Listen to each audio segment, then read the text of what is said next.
Hey guys, today's recipe is chili cheese toast. These chili cheese toast are great for breakfast or as evening snacks. So let's move on to the process. The ingredients are bread, butter, mozzarella cheese, garlic, chili flakes, oregano.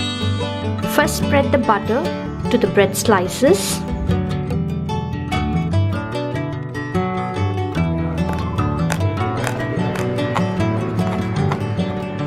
Add the finely chopped garlic.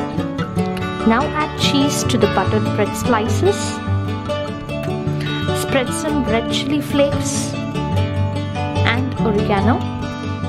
Place the bread slices in the pan.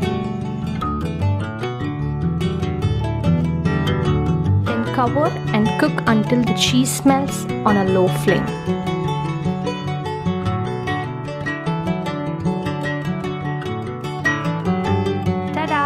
Our chili cheese toast is ready.